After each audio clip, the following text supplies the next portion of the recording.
Everyone, modern institute के online class में आपका फिर से आज स्वागत है। और आज फिर से हम वैसे विद्यार्थी जो इस बार 12वीं की परीक्षा दे रहे हैं, उन सभी विद्यार्थियों की चिंता को दूर करने के लिए आज फिर से बहुत सारे कंटेंट जो उनके परीक्षा के लिए महत्वपूर्ण हैं, उसको आज फिर से हम लोग यहाँ पर लेकर उपस्थित हैं। आज हम देखते हैं कौन कौन से महत्वपूर्ण प्रश्न हैं जो आगामी परीक्षा के लिए महत्वपूर्ण है। उसमें से हम लोग आज फिर से बायोलॉजी के मॉडल क्वेश्चन को देखेंगे। तो आज हम लोग बायोलॉजी के मॉडल क्वेश्चन को देखेंगे, क्योंकि हम लोग शुरू से अभी आप लोगों को बायोलॉजी के मॉडल क्वेश्चन आपको करवा रहे हैं, जो बिहार बोर्ड के लिए और सीबीएसई बोर्ड दोनों के लिए बहुत ही महत्वपूर्ण है। तो अभी तक हम लोग 3 सीरीज़ वीडियो का लेकर के आए थे। अभी आज हमारा चौथा सीरीज़ है, अर्थात हमारा लेक्चर नंबर 4 आज हमारा क्लास है। उसमें आज हम लोग देखेंगे कि कौन कौन से कंटेंट आपके लिए महत्वपूर्ण है। तो पहला कंटेंट आज हम लोग शुरू करने वाले हैं बायोलॉजी के, और पहला कंटेंट ही हमारा है परिवार नियोजन कार्यक्रम, जिसका नाम है फैमिली प्लानिंग प्रोग्राम।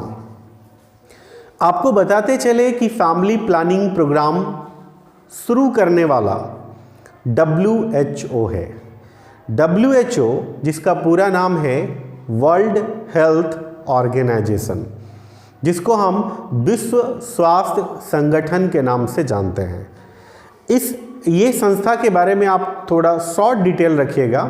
यह संस्था विश्व स्तर की संस्था है, और इस संस्था का काम है पूरे दुनिया के लोगों का स्वास्थ्य के प्रति जागरूक करना। यानी दुनिया के लोगों को स्वास्थ्य के प्रति जागरूक करना, क्या करेंगे जिससे कि आपका स्वास्थ्य बेहतर हो, इसी की जिम्मेवारी है WHO की। तो WHO वर्ल्ड हेल्थ ऑर्गेनाइजेशन ने 1951 ईस्वी में 1951 में भारत में एक कार्यक्रम की शुरुआत की, फैमिली प्लानिंग प्रोग्राम। उसका कारण था क्योंकि भारत का जो रिपोर्ट था, वो रिपोर्ट ये था कि यहाँ का रिप्रोडक्टिव, जो एक तरह का हम कह सकते हैं कि रिप्रोडक्टिव जो पीरियड है, उसके अकॉर्डिंग पॉपुलेशंस जो है वो बहुत ज़्यादा बढ़ रहा है, जिसके कारण वैसे स्थिति में देखते थे खास के प्रायः महिलाओं की स्वास्थ्य की जो स्थिति थी वो बहुत ज़्यादा खराब हो रही थी। उसी को देखते हुए, उसी को मतलब एक चिंता का विषय मानते हुए WHO ने भारत में इस कार्यक्रम की शुरुआत की। कारण था क्योंकि अगर परिवार नियोजन कार्यक्रम को सफल किया जाए तो कहीं ना कहीं भारत में ऐसा देखा जाएगा कि जो रिप्रोडक्टिव ऑर्गन से संबंधित होने वाली बीमारी है, उस बीमारी में कहीं ना कहीं कुछ कमी आएंगे। इसी उद्देश्य के साथ WHO ने ये कार्यक्रम की शुरुआत भारत में की, जिसका नाम हुआ फैमिली प्लानिंग प्रोग्राम, जिसकी शुरुआत 1951 में भारत में किया गया। अब इस प्रोग्राम को हर घर तक, हर गांव तक लोगों को पहुंचाना जरूरी था, क्योंकि इस प्रोग्राम की सफलता तभी होगी जब हर लोग इसके बारे में जानकारी प्राप्त करेंगे। तो फैमिली प्लानिंग प्रोग्राम के लिए एक ऐसी स्ट्रैटेजी बनाई गई, एक ऐसी कार्यनीति बनाई गई जिससे कि लोगों के बीच जानकारी हो। तो भारत में इस कार्यक्रम को सफल बनाना WHO के लिए भी काफ़ी चुनौती था, क्योंकि हमको पता है कि भारत की साक्षर दर कितनी है या कितनी थी। अभी तो काफ़ी इम्प्रूव है, लेकिन पहले हमारे भारत की साक्षर दर कितनी थी, यानी कितने लोग साक्षर थे, कितने लोग पढ़े लिखे थे, उसके अनुमान आप लगा सकते हैं। अब बिना पढ़े लिखे लोगों को किसी चीज़ों को समझाना आप समझ सकते हैं कि कितना डिफ़िकल्ट हो सकता है। तो खास करके इसके लिए कुछ विभिन्न पहलुओं पर विचार किया गया। क्या क्या पहलू विचार किया गया कि भाई लोगों तक हम कैसे जानकारी देंगे कि वो अपना फैमिली प्लानिंग प्रोग्राम को लेकर के चले या फैमिली प्लानिंग को लेकर के चले, ताकि उनके जो हेल्थ है वो भी सही रहे और उनके बच्चों पर भी इसका दुष्परिणाम ना पड़े। इस सभी चीज़ों को कैसे हम गांव तक पहुंचाएं। तो उसके लिए क्या हुआ कि कुछ एक तरह से कह सकते हैं मुद्रित चीज़ों का यूज़ किया गया। मुद्रित मतलब जैसे देखते होंगे कि बहुत सारे लोग अपने प्रचार प्रसार के लिए कुछ पंपलेट छपवाते हैं, हैंडबिल। वो हैंडबिल के थ्रू बहुत सारे कंटेंट को लिख करके कि किस तरह से आप अपने मतलब हेल्थ को कैसे बेटर रख सकते हैं, रिप्रोडक्टिव हेल्थ कैसे बेटर हो सकता है, इन सभी चीज़ों को उसमें लिख करके दिया गया ताकि जो पढ़े लिखे लोग हो इन सारे चीज़ों को पढ़ करके थोड़ा अवेयर हो, जागरूक हो, ताकि उनमें इस तरह की समस्या अब ना आए। अब है कि जो पढ़े लिखे लोग नहीं हैं, अब उनके तक ये जानकारी कैसे दे?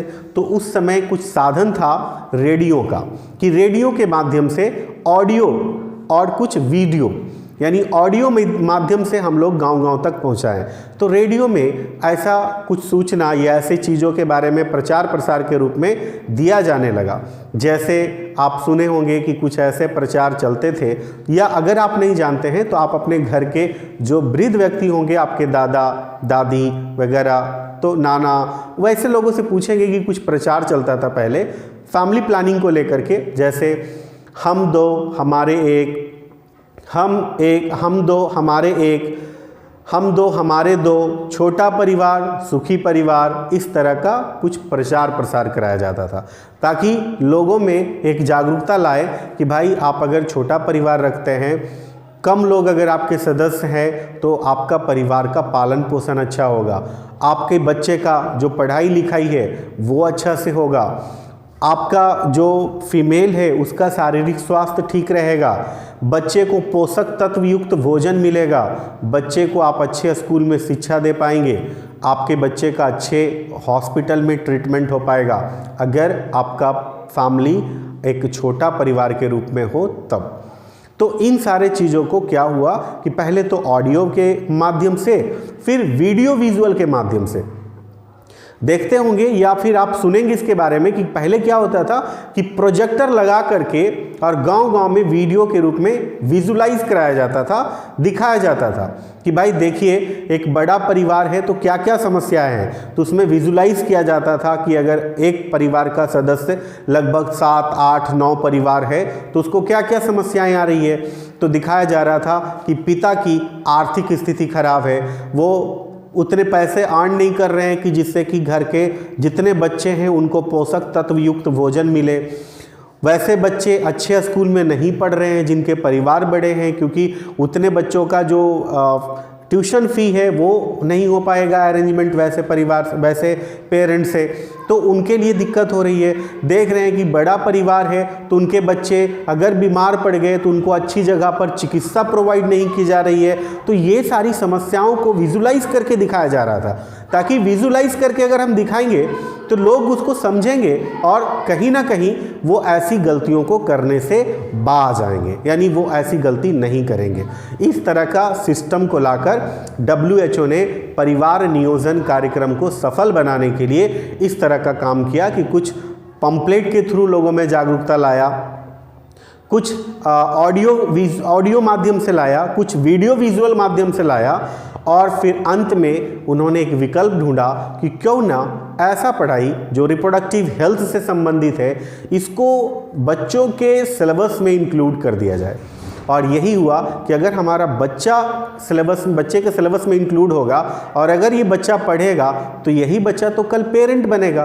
तो अगर ये पढ़ करके ये नॉलेज ले लेगा तो स्वाभाविक है कि हमको इतना फिर बाकी बाद में प्रचार प्रसार करने की ज़रूरत नहीं पड़ेगी। और यही सक्सेस ज़्यादा हुआ कि खास करके आज जो हम लोग इस चीज़ को पढ़ रहे हैं रिप्रोडक्टिव हेल्थ के बारे में, जनन स्वास्थ्य के बारे में, तो आज ये सिलेबस को इंक्लूड किया गया कि विद्यार्थी को इस सिलेबस में डाला जाए ताकि विद्यार्थियों में एक जागरूकता आए, अवेयरनेस आए, ताकि वो इन सारे सब्जेक्ट के बारे में अगर जानेगा तो कल वो भी पेरेंट बनेगा और वो कल वो गलती नहीं करेगा जो उनके पूर्वजों के द्वारा ऑलरेडी हो चुका है। तो ये सारी चीज़ों के बारे में लाया गया और परिवार नियोजन कार्यक्रम को स्टार्टिंग किया गया और इसको हद तक सफल भी किया गया। इसी को लेकर के हर हॉस्पिटल में एक फैमिली प्लानिंग सेंटर भी बनाया गया जिसको हम लोग कहते हैं परिवार नियोजन केंद्र, जहां पर कुछ एम्प्लॉय को भी रखा गया ताकि अगर किसी को ये जानकारी लेना हो कि कैसे करेंगे फैमिली प्लानिंग, तो वहाँ पर के जो एम्प्लॉई हैं, जो कर्मचारी हैं, उनको विशेष रूप से जानकारी दे, बताए, समझाए कि कैसे फैमिली प्लानिंग को आप कर सकते हो। तो ये सारे तरकीब को लाकर फैमिली प्लानिंग प्रोग्राम को लाया गया और इसको कहीं ना कहीं इम्प्लीमेंट किया गया। और जो है खास करके एक तो ये प्लानिंग के तहत इस तरह से अवेयरनेस आ गया, दूसरा कि लोगों में एजुकेशन आने के बाद, क्योंकि हमने आपको कहा कि इसको सिलेबस में इंक्लूड कर दिया गया, तो सिलेबस में आने के बाद लोग पढ़ते हैं, जान रहे हैं, हमारा एजुकेशन सिस्टम धीरे धीरे बढ़ रहा है, तो लोगों में काफ़ी अवेयरनेस आ गया। और आप देख सकते हैं कि आज चाहे वो कोई भी रिलीजन का हो, कोई कास्ट का हो, आज फैमिली मेंबर्स अगर आप काउंटिंग करेंगे तो मैक्सिमम लोगों का फैमिली 2 या 3 परिवार का होगा, या मैक्सिमम है तो 4 परिवार का होगा। लेकिन आज से कई साल पहले की बात अगर देखें तो वहाँ पर आप देखिएगा कि लगभग लोगों के फैमिली मेंबर्स लगभग 8 लोग, 7 लोग, 10 लोग ऐसे हुआ करते थे। तो लोगों में इसकी अवेयरनेस तो ज़रूर आई है और ये कार्यक्रम से बहुत ज़्यादा सफलता भी मिली। तो इस तरह से परिवार नियोजन कार्यक्रम को लाया गया ताकि भारत के लोगों का रिप्रोडक्टिव हेल्थ बेटर हो सके। तो ये आपका परिवार नियोजन कार्यक्रम से संबंधित तर्क थे। अभी जो आगे का जो कंटेंट है उसमें हम लोग देखते क्या है, ऑलरेडी हम इसकी चर्चा कर चुके हैं कि परिवार की जनसंख्या वृद्धि होने से जो परिस्थिति उत्पन्न होगी वो क्या क्या होगी। आप देख सकते हैं माता पिता पर आर्थिक भार बढ़ेगा, जो कि हमने कहा कि इकोनॉमिकली इशू आएंगे। माँ की शारीरिक अवस्था ठीक नहीं होगी, स्वाभाविक है, अगर बच्चे को जन्म देंगे तो उनके हिसाब से उनका हेल्थ तो इश्यूज होगा ही होगा। साथ ही साथ बच्चे को भोजन में पोषक तत्व की उचित मात्रा नहीं मिलेगी, उचित चिकित्सा कराने की संभावना कम हो जाएगी, बच्चे समुचित शिक्षा तथा उचित सम्मान से वंचित हो जाएंगे। अब स्वाभाविक है कि नंबर ऑफ मेंबर्स ज़्यादा होंगे तो प्यार भी तो धीरे धीरे बढ़ ही जाएगा। अब एक बच्चा है तो उसको जितना प्यार मिल रहा है, 2 बच्चा है जितना प्यार मिल रहा है, तो स्वाभाविक है जैसे जैसे नंबर ऑफ मेंबर्स बढ़ेंगे तो प्यार भी धीरे धीरे बढ़ेगा, घटेगा। जो सम्मान मिलना चाहिए बच्चों को वो सम्मान नहीं मिल पाएगा। तो ये सारी चीज़ें अगर परिवार की संख्या अधिक हो तो ये सारी समस्याएं उत्पन्न हो सकती है। इसलिए ज़रूरी है कि परिवार छोटा रखे, अर्थात फैमिली प्लानिंग प्रोग्राम को जरूर समझने की और उसको इम्प्लीमेंट करने की कोशिश की जाए। अभी हम लोग आते हैं अगले कंटेंट की ओर। अगला कंटेंट में क्या है कि ठीक है, अब लोग सोच रहे हैं कि ठीक है मैं फैमिली प्लानिंग प्रोग्राम को चाहता हूं करने के लिए, मैं भी चाहता हूं कि अपनी फैमिली को प्लानिंग के थ्रू रखें। तो कैसे रखेंगे, क्या क्या प्रोसीजर है? तो WHO ने बताया कि उसके डिफरेंट मेथड है। वो डिफरेंट मेथड में कोई मेथड आप यूज़ करके अपने परिवार को बिल्कुल सीमित रख सकते हैं। वो कौन कौन से मेथड है? तो उसमें हम लोग देखते हैं मेथड जो है खास के बर्थ को कंट्रोल करने का। वो बर्थ को कंट्रोल करने का जो मेथड है आर्टिफिशियल मेथड, उसमें से एक मेथड है हार्मोनल मेथड। एक मेथड है हार्मोनल मेथड। अब है कि हार्मोनल मेथड क्या है? तो हार्मोनल मेथड में क्या होता है कि बर्थ को कंट्रोल करने के लिए पिल्स आती है, यानी जिसको हम लोग कहते हैं मेडिसिन, यानी गोली। एक टिकिए के रूप में गोली आती है और वो गोली का इस्तेमाल किया जाता है और वो गोली बनता है हार्मोन के द्वारा। तो हार्मोन से बनी हुई गोलियों का इस्तेमाल करके बर्थ को कंट्रोल किया जाता है। वो जो गोली है, जो पिल्स है, वो पिल्स ऑलरेडी मुख्य रूप से पहले ये 2 पिल्स के रूप में ज़्यादा विख्यात है, जिसका नाम है माला N एंड माला D। तो ये 2 वैसी गोलियां हैं जो खास करके बर्थ को कंट्रोल करने में मदद करती है और ये दोनों गोलियां हार्मोन से बनी होती है। लेकिन ये गोलियां जो है, ये गोलियां मुख्य रूप से 21 दिनों तक इस्तेमाल की जाती है। 21 डेज तक ये लगातार हर दिन ली जाती है, यानी मेंस्ट्रुएशन के नेक्स्ट डे से ये दवाई इस्तेमाल की जाती है और ये 21वें दिन तक ली जाती है। बिकॉज 21वें दिन तक इसलिए ली जाती है क्योंकि 21वें दिनों तक एग का फर्टिलाइजेशन की पॉसिबिलिटी अधिक होती है। इस कारण से उतने समय तक इस मेडिसिन का इस्तेमाल किया जाता है ताकि एग का फर्टिलाइज ना हो, और जब एग फर्टिलाइज नहीं होंगे तो वैसे फीमेल में प्रेगनेंसी की शुरुआत नहीं होगी और फैमिली प्लानिंग सक्सेस रहेगा। अब ये सब इसके संदर्भ में क्वेश्चन आता है कि माला D और माला N टोटल मेडिसिन एक महीने में कुल कितनी ली जाती है, तो टोटल 21 टैबलेट ली जाती है और प्रतिदिन ली जाती है। लेकिन इससे ज़्यादा प्रभावशाली एक है जिसका नाम है सहेली। आप देख रहे होंगे यहाँ लिखा हुआ है सहेली। यह भी वैसा ही पिल्स है जो बर्थ को कंट्रोल करने में मदद करती है। इस पिल्स की क्या विशेषता है कि ये सप्ताह में एक टैबलेट ली जाती है, यानी ज़्यादा प्रभावशाली है। किसकी अपेक्षा? माला एन और माला डी की अपेक्षा ये ज़्यादा प्रभावशाली है, क्योंकि इसको सप्ताह में एक टैबलेट लिया जाता है। यानी अगर एक महीने में अगर देखा जाए तो टोटल कितने टैबलेट्स, तो 3 टैबलेट्स ले जाएंगे, क्योंकि 7 × 3 = 21, क्योंकि बर्थ को कंट्रोल करने के लिए 21 डेज तक ही इस टैबलेट का इस्तेमाल होना है। तो आप 7 डेज का कोर्सेस एक टैबलेट में अगर हो रहा है तो 3 टैबलेट लेंगे तो 21 डेज कंप्लीट हो जाएगा। तो ये खास करके सहेली नामक मेडिसिन का भी इस्तेमाल किया जाता है। तो आपने 2 मेडिसिन देखा, माला डी, माला एन और सहेली। ये मेडिसिन्स जो है वो हार्मोनल मेथड के अंतर्गत आते हैं, लेकिन प्रायः इससे संबंधित क्वेश्चन यही आता है कि माला डी और माला एन को कैसे यूज़ किया जाता है। तो 21 दिन तक यूज़ किया जाता है। कितने टैबलेट्स? 1 टैबलेट्स, यानी टोटल नंबर ऑफ टैबलेट्स कितना हो गया? 21 हो गया। और सहेली नाम की जो मेडिसिन है उसका इस्तेमाल कैसे होगा? तो सप्ताह में 1 बार और टोटल 1 महीने में 3 टैबलेट का इस्तेमाल सहेली का किया जाएगा। तो एक प्रोसेस है, WHO ने कहा कि आप या तो हार्मोनल मेथड का इस्तेमाल करके बर्थ को कंट्रोल कर सकते हैं। दूसरा मेथड हम लोग देखते हैं, दूसरा कौन सा मेथड है जिसके माध्यम से हम लोग बर्थ को कंट्रोल कर सकते हैं? दूसरा है मैकेनिकल मेथड। मैकेनिकल मेथड के थ्रू भी हम बर्थ को कंट्रोल कर सकते हैं। मैकेनिकल मेथड जो है उसमें क्या होता है? तो मैकेनिकल मेथड में क्या होता है कि इसमें एक डिवाइस का इस्तेमाल किया जाता है, जिसको हम लोग ऐसे जनरली इस प्रोसेस को कहते हैं IUD, जिसका पूरा नाम होता है intra uterine device. Intra uterine device में मुख्य रूप से 3 डिवाइस है जिसका इस्तेमाल खास करके इस प्रोसेस में किया जाता है। उसमें से एक है कॉपर T, दूसरा है कॉपर 7 और तीसरा है लिम्पेस लूप। ये तीनों IUD कहलाता है, intra uterine device. Intra uterine device जो है ये आपका खास करके कॉपर T, कॉपर 7 और लिम्पेस के रूप में इस्तेमाल किया जाता है। ये एक प्रकार का डिवाइस है जो कि ये बना होता है, एक तरह से देख सकते हैं कॉपर का बना होता है। और कॉपर का बना होता है किस रूप में? आप देखेंगे यहाँ पर इमेज में ये इस रूप में बना होता है, आप देख रहे होंगे।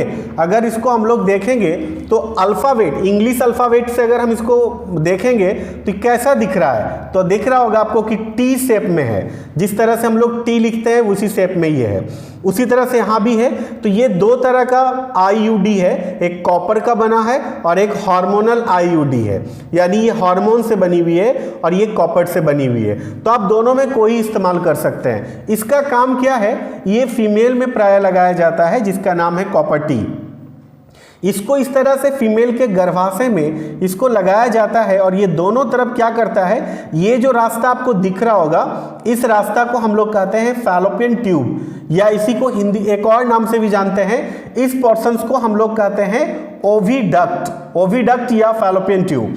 तो ये जो यहाँ पर दिख रहा है ना, ये है फीमेल का ओवरी। तो फीमेल का ओवरी से जब ओवा निकल के आता है तो इसको ले जाने वाला जो नली है, डक्ट है, इसी को हम लोग कहते हैं फैलोपियन ट्यूब। ये दोनों तरफ है, 2 ओवरी होता है और दोनों ओवरी से ये एग निकलता है, लेकिन 1 महीने में कोई एक ही एग रिलीज होता है और ये फैलोपियन ट्यूब से निकल करके यहाँ पर आता है, क्योंकि जो फर्टिलाइजेशन का प्लेस है ना, वो यही वाला प्लेस है जहाँ पर फर्टिलाइजेशन की क्रिया होती है। और हमने इस प्लेसेस के बारे में आपको बताया था कि इसको हम लोग एम्पुला कहते हैं, क्योंकि फर्टिलाइजेशन जिस प्लेसेस में होती है उसको हम लोग एम्पुला कहते हैं। तो यहीं पर क्या करता है कि कॉपर T ऐसे जाकर डॉक्टर इसको सेट कर देते हैं और ये क्या होता है कि दोनों रास्ता को ब्लॉक कर देता है। अब है कि फैलोपियन ट्यूब के थ्रू अगर एग आएगा तो रास्ता ब्लॉक, इधर से भी आएगा रास्ता ब्लॉक, यानी एग अब आएगा ही नहीं फर्टिलाइजेशंस के लिए। और जब एग फर्टिलाइजेशंस के लिए नहीं आएगा तो स्वाभाविक है कि अगर वहाँ पर स्पर्म पहुँचेगा भी तो एग के साथ उसका मिलन नहीं होगा। और आपको पता है कि खास करके मानव में सेक्सुअल रिप्रोडक्शन होता है, और सेक्सुअल रिप्रोडक्शन में हमने आपको पढ़ाया है कि उसमें 2 गैमेट का पार्टिसिपेट होना जरूरी है। अगर दोनों में कोई एक पार्टिसिपेट अगर नहीं करेगा तो ये रिप्रोडक्शन सक्सेस नहीं होगा। तो खास करके ये प्रोसेस वहाँ पर कंप्लीट होता है। तो यहाँ पर हम लोग देख रहे हैं कि अगर ये दोनों ब्लॉक हो गया तो स्वाभाविक है कि ऐसी स्थिति में फर्टिलाइजेशन की क्रिया नहीं होगी। तो WHO ने कहा कि ठीक है, आप या तो हार्मोनल मेथड यूज़ कर लो या दूसरा आप एक ये वाला मेथड यूज़ कर लो जिसको हम लोग मैकेनिकल मेथड कहते हैं, जिसमें IUD का इस्तेमाल कर लो। तो IUD का इस्तेमाल कर लो, या तो कॉपर T कॉपर 7 या लिम्पेस लूप का इस्तेमाल कर लो। नेक्स्ट अगर हम लोग देखते हैं अगले जो कंटेंट है हमारा, वो है केमिकल मेथड। अब बर्थ कंट्रोल करने का एक तीसरा मेथड जिसका नाम है केमिकल मेथड। केमिकल मेथड क्या है ना कि केमिकल से बना हुआ एक पेस्ट आता है जेल के रूप में। जैसे हम लोग टूथपेस्ट देखते हैं ना, टूथपेस्ट जैसे जिस रूप में रहता है ना, जेल के रूप में रहता है, सेम उसी तरह से ये भी एक टूथपेस्ट के ही जैसा रहता है। आप देख रहे होंगे टूथपेस्ट के जैसा दिख भी रहा है। एक तो टूथपेस्ट के रूप में रहता है और एक फोम के रूप में रहता है, झाग के रूप में रहता है। जैसे देखते होंगे हम लोग शेविंग कराने के लिए जो एक झाग यूज करते हैं ना, फोम, तो वो फोम के रूप में भी होता है। तो दोनों रूप में ये खास करके होते हैं। और इसमें जो केमिकल मेथड है, केमिकल एक आता है, उस केमिकल को क्या किया जाता है, फीमेल के सर्विक्स के निकट लगाया जाता है। फीमेल का सर्विक्स जहां पर होता है, वो सर्विक्स के निकट इस जेल को या इस फोम को लगाया जाता है और उसका नाम है स्पर्मिसाइडल। वो रसायन का नाम क्या है, स्पर्मिसाइडल। और ये स्पर्मिसाइड करके ये जेल दिख रहा होगा, इसी को वहां पे लगा दिया जाता है। इसका काम क्या है, इसका काम है कि यदि वहां पर स्पर्म पहुंचता है तो ये रसायन, ये केमिकल स्पर्मिसाइडल क्या करेगा कि उस स्पर्म को मार देगा। अब स्पर्म अगर मर गया तो वो स्पर्म अगर एग के साथ मिलेगा भी तो फर्टिलाइजेशन की क्रिया कैसे होगी, क्योंकि ऑलरेडी जो स्पर्म है वो तो डेड हो चुका है। किसके कारण डेड हुआ, तो स्पर्मिसाइडल केमिकल के थ्रू डेड हो गया वो।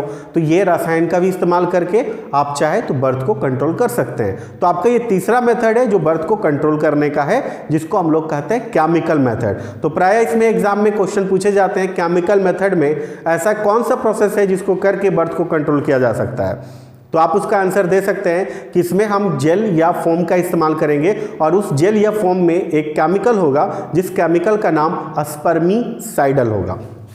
आगे का कंटेंट हम देखते हैं। आगे का कंटेंट में क्या है, हम लोग का जो अगला है बर्थ को कंट्रोल करने का प्रोसेस, उसका नाम है सर्जिकल मेथड।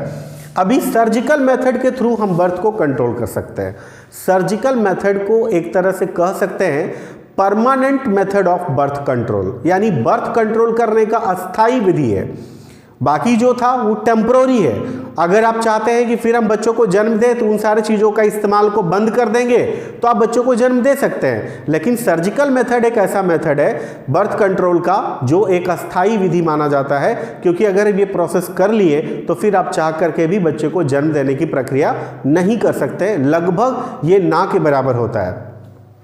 इसमें एक मेथड क्या है कि इसमें सर्जिकल मेथड में सर्जरी के माध्यम से बर्थ को कंट्रोल किया जाता है। वो दोनों में होता है, मेल में भी होता है सर्जिकल मेथड और फीमेल में भी होता है सर्जिकल मेथड। मेल में पहले हम समझते हैं कि मेल में क्या होता है। मेल में क्या होता है, आप देख रहे होंगे ये दोनों पार्ट जो आपको दिख रहा है, ये दोनों पार्ट है टेस्टिस। दोनों पार्ट क्या है, टेस्टिस है। और आप जानते हैं, हम आपको पहले के वीडियो में पढ़ा चुके हैं कि मेल रिप्रोडक्टिव ऑर्गन टेस्टिस होता है, जिसको हिंदी में वृषण कहते हैं। ये टेस्टिस, और टेस्टिस का काम भी हम पढ़ाए थे आपको कि टेस्टिस का काम क्या होता है। टेस्टिस का काम होता है स्पर्म का निर्माण करना। तो ये दोनों स्पर्म बना रहा है टेस्टिस, और स्पर्म को ले जाने वाला कुछ नली होता है, डक्ट होता है।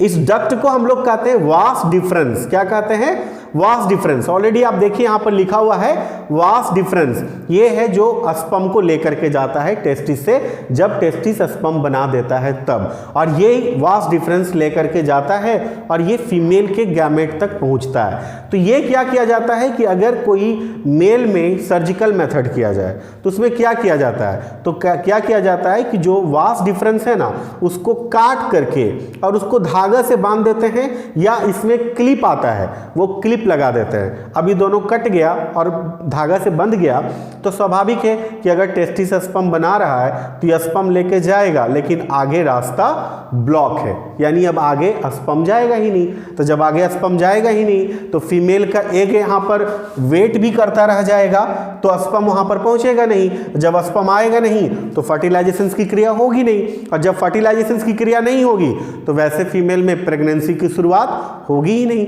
इस तरह से भी आप बर्थ को कंट्रोल कर सकते हैं। अर्थात अगर मेल में सर्जिकल मेथड हो और उसके वास डिफरेंस को काट कर धागे से बांध करके ही प्रोसेस किया गया हो, तो वैसे पुरुषों में एक प्रक्रिया को वासेक्टोमी कहते हैं। ये क्वेश्चन बहुत इंपॉर्टेंट है और ये कई बार एग्जामिनेशन में, कम्पिटिटिव एग्जाम में भी पूछा गया है, खास कर नीट एग्जामिनेशन हो या नर्सिंग के एग्जामिनेशन हो, पैरामेडिकल का एग्जामिनेशन हो या +2 का एग्जामिनेशन हो। इसमें पूछा गया है कि पुरुष नसबंदी को हम किस नाम से जानते हैं, तो पुरुष नसबंदी को हम वासेक्टोमी कहते हैं। नेक्स्ट क्वेश्चन ये भी पूछा जा सकता है आपसे कि पुरुष नसबंदी या वासेक्टोमी में क्या किया जाता है, तो आपको बताना है कि इसमें वास डिफरेंस को काटकर धागे से बांध दिया जाता है। आपको याद है ऐसी घटनाओं के बारे में आप याद रखिएगा जो हम बता रहे हैं, वासेक्टोमी को काटकर धागे से बांध दिया जाता है। अब एक ऐसी घटना है, एक बार मैं क्लास में क्लास ले रहा था,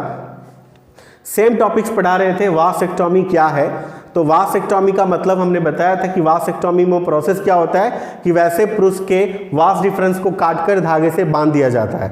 तो अगर हम अगले दिन जब क्लास में पूछें कि बताइए कि वासेक्टोमी या पुरुष नसबंदी में क्या किया जाता है, तो अब ऐसे एक स्टूडेंट से पता नहीं क्लास में वो अटेंटिव थे कि नहीं थे, किस तरह से वो सुन रहे थे, तो बोले हाँ सर हम जवाब दे सकते हैं।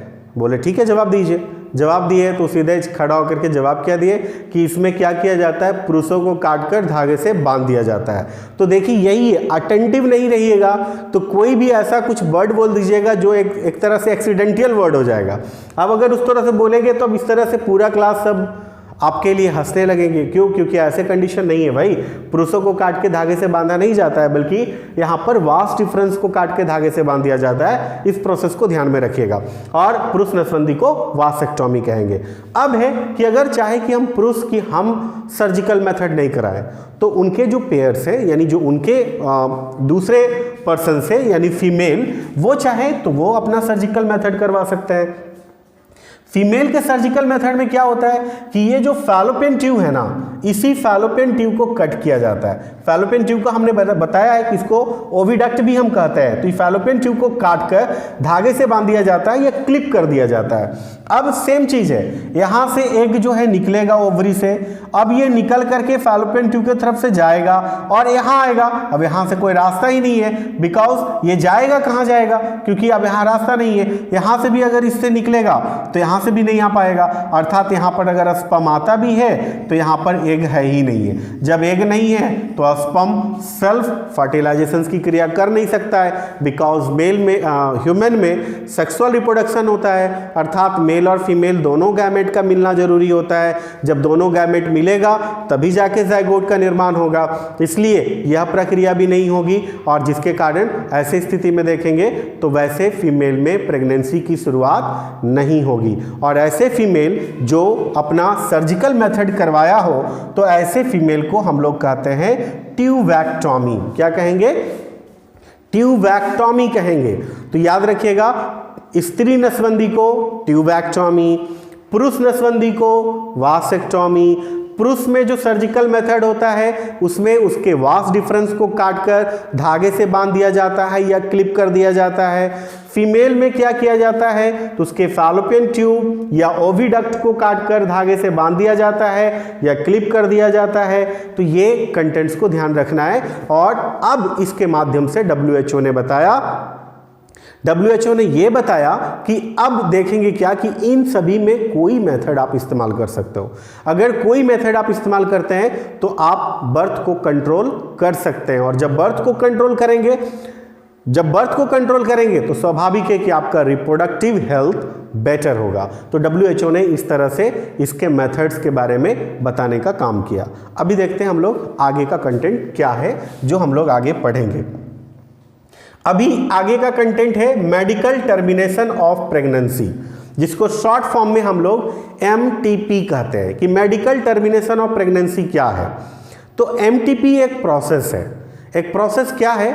एक प्रोसेस ये है कि अगर मान लीजिए कभी कभी ऐसा होता है, हमने आपको एक चीज़ पढ़ाया था, अभी के पीछे के कंटेंट के वीडियो में आपके पास वो कंटेंट होगा। हमने बताया था कि कभी कभी क्या होता है कि किसी फीमेल में उसकी प्रेगनेंसी की शुरुआत उसके फैलोपियन ट्यूब में हो जाती है, जिसके बारे में हमने आपको बताया था कि वैसी प्रेगनेंसी को एक्टोपिक प्रेगनेंसी या ट्यूबल प्रेगनेंसी कहते हैं। तो कभी कभी उस फीमेल में वैसे कंडीशन में प्रेगनेंसी हो जाती है, और हमने कहा कि फैलोपियन, आप देख सकते हैं अभी पीछे वाला इमेजेस में आपने देखा होगा कि फैलोपियन ट्यूब में कितना स्पेस है, क्या वहाँ पर बच्चे का विकास हो सकता है? क्या बिल्कुल नहीं हो सकता है। तो वैसी स्थिति में अगर कोई ट्यूबल प्रेगनेंसी है या एक्टोपिक प्रेगनेंसी है, और कंडीशन क्या होता है कि कभी कभी गर्भ में जो बच्चा है जो पल रहा है वो ऐसा है कि वो मानसिक विक्षिप्त पैदा होने वाला है। जांच में ये आ गया है कि वो बच्चा विक्षिप्त पैदा होगा, पागल होगा या हैंडीकैप होगा।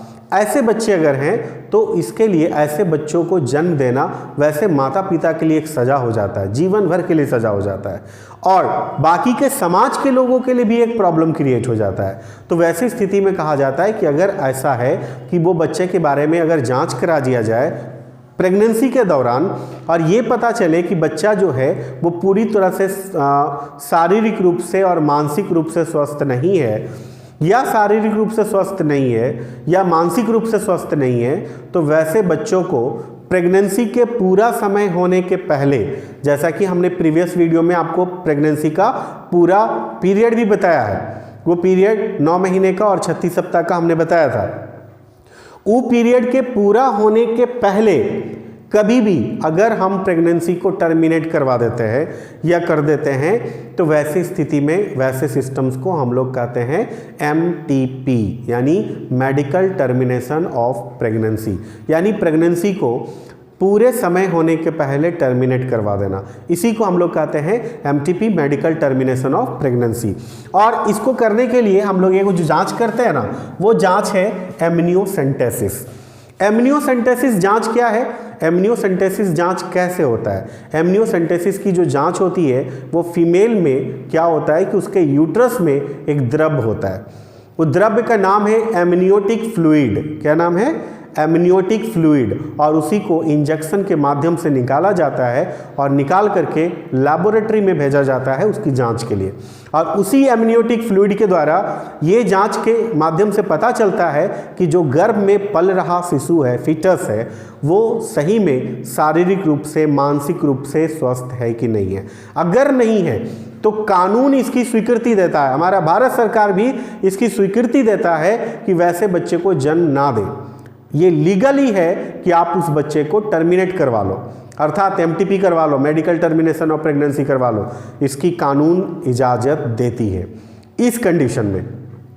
लेकिन इसी का दुष्परिणाम है, लोग अब इसका मिसयूज़ करने लगे। क्या करते हैं कि फीमेल फीटस का जानकारी लेकर के उसको मार देते हैं और टर्मिनेट करवा लेते हैं, अर्थात मेडिकल टर्मिनेशन ऑफ प्रेगनेंसी करवा लेते हैं। इसी सब को देखते हुए खास करके हमने यहाँ पर लिखा होगा, मादा भ्रूण की हत्या यानी फीमेल फेटिसाइड को रोकने के लिए 1971 में कानूनी स्वीकृति दे दी गई, यानी legal approval was given in the 1972 stop the killing of female foetus. ये आपको ध्यान में रखना है कि 1971 ईस्वी में भारत सरकार ने कानून बना दिया कि कोई पेरेंट अगर ये जानते हुए कि फीमेल फीटस है और वो शारीरिक रूप और मानसिक रूप से दोनों रूप से स्वस्थ है, और उसके बाद अगर MTP करवाता है, मेडिकल टर्मिनेशन ऑफ प्रेगनेंसी करवाता है, तो ये भारत के कानून के हिसाब से ये इलीगल होगा और वैसे स्थिति में वैसे पेरेंट को कानूनी सजा झेलनी पड़ेगी। और ये नियम बना दिया गया जिससे कि मादा भ्रूण की हत्या को रोकने का एक सफल प्रयास हो। इसी के लिए 1971 ईस्वी में एक कानून बना दिया गया। इसीलिए आप देखते होंगे कहीं भी आप अल्ट्रासाउंड करवाने के लिए जाते हैं या सोनोग्राफी कराने के लिए जाते हैं, तो वहाँ पर आप देखते होंगे उस जांच घर में एक प्लेट में लिख करके चिपका दिया जाता है, पेस्ट कर दिया जाता है कि यहाँ पर ये जानकारी हम नहीं दे सकते हैं कि गर्भ में पल रहा शिशु मेल है या फीमेल है। यानी हम सेक्स का फाइनलाइज या सेक्स के बारे में हम आपको जानकारी नहीं दे सकते। ये कानूनन अपराध है, क्योंकि इसकी कानून बन गई और इसके बाद से अब इसके बारे में कोई जानकारी देना ये लीगल नहीं रहा। यानी ना आप कोई डॉक्टर दे सकता है और ना डॉक्टर से कोई पूछ सकता है। इसलिए कभी आप अगर ऐसे सिचुएशन में कभी विजिट करेंगे अपने पेरेंट्स के साथ या कभी किसी और के साथ या खुद के लिए, तो आप देखेंगे जब भी अल्ट्रासाउंड में जाइएगा और वैसे स्थिति में जब फीमेल का प्रेगनेंसी स्टार्ट है तो जब भी अल्ट्रासाउंड वाले में जाइएगा तो आपसे एक एग्रीमेंट करवाएगा। वो एग्रीमेंट पर लिखा हुआ है कि हम अपने जांच के दौरान हम आपसे या डॉक्टर से कभी नहीं पूछेंगे कि हमारे फीटस जो है वो मेल है कि फीमेल है। अगर ऐसा पूछते हैं तो हमारे ऊपर किसी भी प्रकार की कानूनी कार्रवाई करने के लिए आप स्वतंत्र हैं। ऐसा वो हम लोगों से एक तरह से एग्रीमेंट करवाते हैं ताकि आप इस तरह की कोई भी क्वेरी नहीं कर सकते हैं। तो खासकर 1971 में ऐसा कानून बनाया गया ताकि फीमेल फीटस को जो हत्या हो रही थी उसको रोका जा सके। अभी हम लोग आगे का कंटेंट देखते हैं। आगे का क्या है? यौन संचारित रोग, जिसको हम लोग कहते हैं सेक्सुअली ट्रांसमिटेड डिजीजेस। यानी सेक्सुअली ट्रांसमिटेड डिजीजेस का मतलब, यानी डिजीज का मतलब एसटीडी रोग, यौन संचारित रोग। यह रोग जो है इसी तरह से सेक्सुअली ट्रांसमिट होती है, यानी एक पर्सन से दूसरे पर्सन में ये ट्रांसमिट होती है। और यह रोग जो है वो मुख्य रूप से अलग अलग नाम से है। जैसे एसटीडी रोगों में मुख्य रूप से शामिल है गोनोरिया, फिर है सिफिलिस, फिर है यूरेथ्राइटिस, सर्विसाइटिस, सैल्पिंजाइटिस, हर्पिस। ये सभी आपका एसटीडी रोग है। और उसमें एक और भी रोग है जिसका नाम है एड्स, जिसका पूरा नाम है एक्वायर्ड इम्यून डिफिशियंसी सिंड्रोम। ये एड्स का पूरा नाम है। तो ये सारा जो है टोटल नाम जो आप देख रहे हैं ये एसटीडी रोग है। और ये एसटीडी रोग मानव में इसी तरह से फैलते हैं, यौन संचारित माध्यमों से ये बीमारी फैलते हैं। उसमें सबसे खतरनाक जो है एसटीडी रोगों में वो है एड्स। क्योंकि एड्स इसलिए खतरनाक है क्योंकि इसका अभी तक हमारे पास कोई सफल ट्रीटमेंट नहीं मिला है। और यही कारण है कि यह बीमारी हमारे लिए एक खतरनाक बीमारी के रूप में है। एड्स जो है ये एक वायरस के द्वारा होता है। उस वायरस का नाम है HIV। क्या नाम है? HIV, जिसका पूरा नाम है human immuno deficiency virus. HIV के द्वारा एड्स नाम की बीमारी होती है। और यह बीमारी जब होती है ना तो ये एड्स नाम की बीमारी होती है। और ये वायरस जो है क्या करता है कि मानव के शरीर का सबसे इंपॉर्टेंट पार्ट पर हमला करता है। और वो पार्ट है हमारा इम्यून सिस्टम, जिसको हम लोग कहते हैं प्रतिरक्षा तंत्र। और जैसे ही हमारा प्रतिरक्षा तंत्र डैमेज होता है, वो अफेक्टेड होता है, वैसे ही हमारा शरीर कमज़ोर होते जाता है और हम विभिन्न प्रकार के बीमारियों से ग्रसित हो जाते हैं। यानी एड्स हुआ, एड्स के बाद बहुत तमाम तरह की बीमारी आप में होना शुरू हो जाएगा। कारण है क्योंकि आपका इम्यून सिस्टम बिल्कुल अफेक्टेड हो गया है, आपका इम्यून सिस्टम कमज़ोर हो गया है। कारण है क्योंकि HIV ने उसी पर डायरेक्टली हमला किया है। तो स्वाभाविक है कि जब हमारे देश की सेना कमज़ोर हो जाएगी तो स्वाभाविक है कि कोई छोटा छोटा देश भी हमारे देश पर हमला कर सकता है। तो कारण वही है, सेम है। जैसे इम्यून सिस्टम क्या है? इम्यून सिस्टम हमारे शरीर का क्या है? सोल्जर है, हमारे शरीर का एक सैनिक है जो हमारे शरीर को क्या करता है? सुरक्षा प्रदान करता है। जो भी बाहरी अटैक होता है, जो भी बाहरी तरफ से कोई कीटों के द्वारा कोई बीमारी होती है, कुछ फूडों के द्वारा कोई बीमारी होती है, वैसे इन्फेक्टेड फूड के माध्यम से कोई बीमारी होती है, तो वैसे जो हमारे शरीर में कुछ भी इफेक्ट होता है तो हमारा शरीर का इम्यून सिस्टम सबसे पहले उससे फाइट करता है। उसी तरह जैसे अगर हमारे देश पर कोई भी अटैक करेगा तो सबसे पहले कौन लड़ेगा? हमारे देश की सेना लड़ेगी। तो वैसे ही है हमारे शरीर का इम्यून सिस्टम। तो ये इम्यून सिस्टम को सबसे ज़्यादा प्रभावित करता है। अब एक क्वेश्चन आता है कि एसटीडी रोगों की जो जांच है वो कहाँ होती है? तो उसके लिए एक स्पेशल लैब है जिसका नाम है VDRL और इसका पूरा नाम है venereal disease research laboratory test, VDRL। तो ये भी क्वेश्चन आता है, याद रखिएगा कि यौन संचारित रोगों का जांच मुख्यतः कहाँ होता है? तो VDRL में होता है और VDRL का फुल फॉर्म आपके सामने मेंशन है। अभी यहाँ पर एक देखेंगे कंटेंट, ये है test tube baby. Test tube baby क्या है? टेस्ट ट्यूब बेबी का मतलब ये हुआ कि जब कोई भ्रूण स्थानांतरण यानी एम्ब्रियो का ट्रांसफर करके जब बच्चे को जन्म देने की प्रक्रिया की जाती है तो उसी को हम लोग कहते हैं कि जो बच्चा जन्म लेगा, एम्ब्रियो ट्रांसफर के माध्यम से जो बच्चा जन्म लेगा उसी को हम कहेंगे टेस्ट ट्यूब बेबी। आप जानते हैं कि आज के समय में हमारा न्यू टेक्नोलॉजी आ गया जिसके माध्यम से बच्चे को जन्म देना आसान हो गया। अगर किसी मेल या फीमेल में भी कोई प्रॉब्लम है, कोई इशू है, तो वैसी स्थिति में भी बच्चों को जन्म दे सकते हैं वो एक नए टेक्नोलॉजी के माध्यम से, जिस टेक्नोलॉजी का नाम है IVF। आई मतलब इन, वी विट्रो और एफ फर्टिलाइजेशन।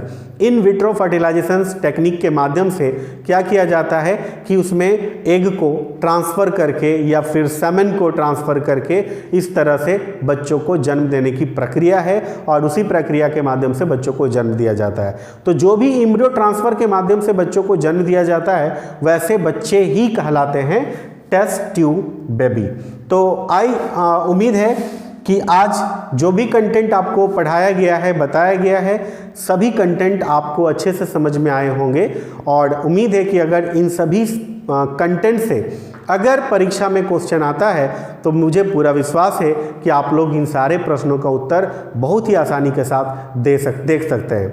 तो आप लोगों के सामने फिर से हम एक बार बताना चाहेंगे कि हम ऐसे क्वेश्चन, मॉडल क्वेश्चन लेकर के आपके बीच आते रहेंगे आपके परीक्षा तक, यानी जब तक आपकी परीक्षा नहीं होती है हमारा कंटेंट आपके बीच ऐसे आते रहेंगे। और आप चाहते हैं कि हमारा वीडियो आप तक सबसे पहले पहुंचे तो आप हमारे इस चैनल को सब्सक्राइब कर लीजिए और लाइक बटन पर उस पर क्लिक कर लीजिए ताकि हमारा हौसला बढ़े और हम आपके बीच और भी ऐसे महत्वपूर्ण कंटेंट के साथ आपके बीच उपस्थित हो। इसलिए आप लोग स्वस्थ रहिए, पढ़ते रहिए। धन्यवाद।